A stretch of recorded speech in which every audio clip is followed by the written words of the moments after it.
Liza, você já descobriu seu motivo de estar viva? Você já descobriu o sentido da sua vida? Olha que pergunta difícil, hein? Eu acho que é uma pergunta tão complexa que eu não sei nem por onde começar, assim. Porque eu não entendo que a gente tem um sentido. Eu entendo que a gente tem sentidos, né? E que dependendo do momento que a gente estiver vivendo, a gente vai atribuir esse sentido a determinadas coisas, podem ser essas coisas internas ou externas.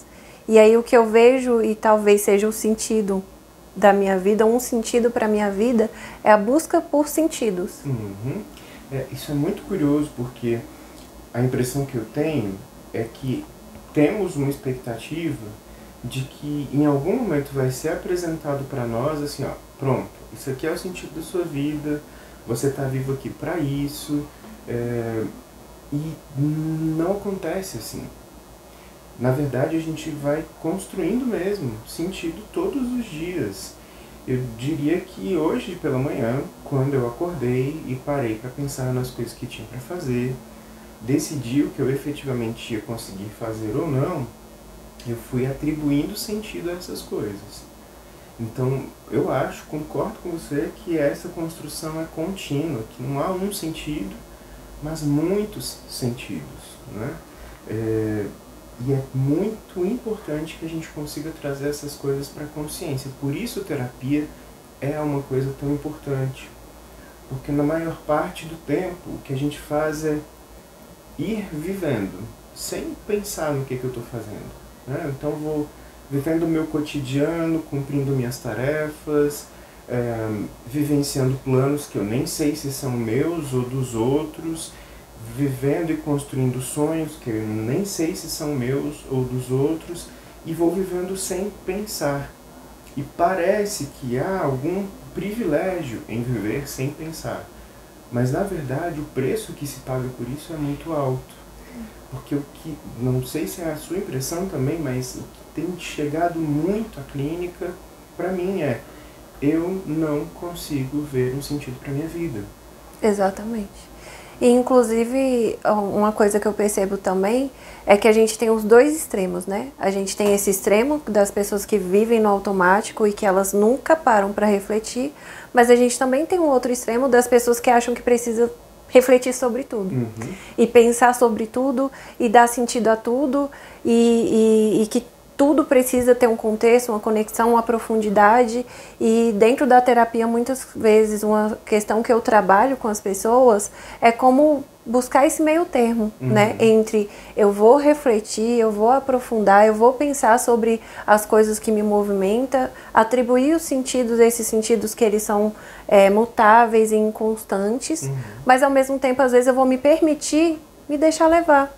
Eu vou me permitir viver e experienciar a vida sem ficar ali o tempo inteiro tentando aprofundar em tudo. Eu vejo que ambas as situações extremas, elas são motivos de adoecimento, né? Verdade, muito importante você ter trazido isso, porque é verdade, essa outra ponta ela também é perigosa, porque ela é uma fuga do contato com a realidade, né? Ela também é uma fuga do contato com a realidade. Então eu fico só na elaboração, só no mundo dos pensamentos e não entro em contato com o real, não entro em contato com o outro, eu me privo disto e também pode ser um processo de adoecimento.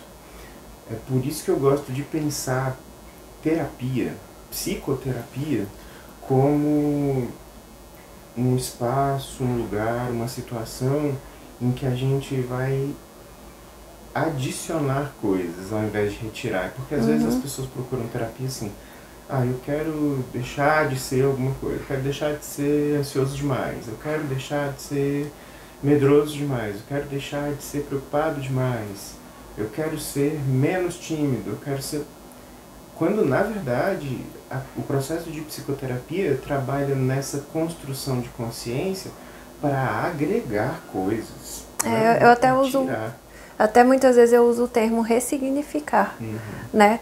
Porque a gente fala sobre desconstruir e reconstruir, não no sentido de destruir alguma coisa, né? Mas no sentido de pegar algo que já existia ali e mudar o significado daquilo, né? E vem bem de acordo com o que você falou, né? Que é o ressignificar, o reconstruir, o agregar, né? Quando você fala isso, me vem muito uma analogia que gosto de usar, que é como é que eu vim construindo a minha vida até aqui, né? E talvez muitos de nós tenhamos construído a vida sem pensar direito, e aí me faz muito pensar naquela imagem de quando você tem um lote bem grande, e aí você constrói um cômodo, e aí aos pouquinhos você vai fazendo um puxadinho aqui, outro ali, conforme as necessidades vão aparecendo, só que isso às vezes vai tomando um tamanho estranho, uma formatação esquisita, você já não sabe mais o que fazer com aquilo, já não é mais uma casa confortável que te atende, e aí talvez seja preciso parar, planejar como é que eu quero, ter uma planta de como é que eu quero, do que efetivamente vai ser importante, funcional para mim, e aí reorganizar aquela estrutura toda. E às vezes sim, preciso destruir umas paredes sim, para pegar aquilo e fazer novas construções, um jeito diferente de adequar aquelas partes para que elas fiquem efetivamente funcionais, interessantes e habitáveis, né? Uhum.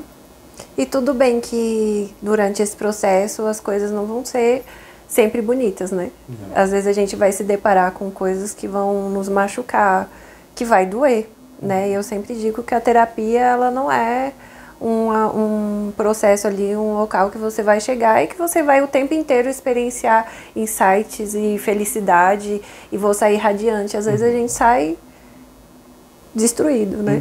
Mas a gente sai destruído de uma forma que a gente consiga reconstruir alguma coisa ali. É sempre no sentido de crescer, né? E até aproveitando, né? E até aproveitando as analogias, eu sempre digo que, por exemplo, você quebrou uma perna. Para colocar sua perna no lugar vai doer muito, né? Mas depois a sua perna vai ficar direitinho ali e funcional. E a terapia muitas vezes é isso.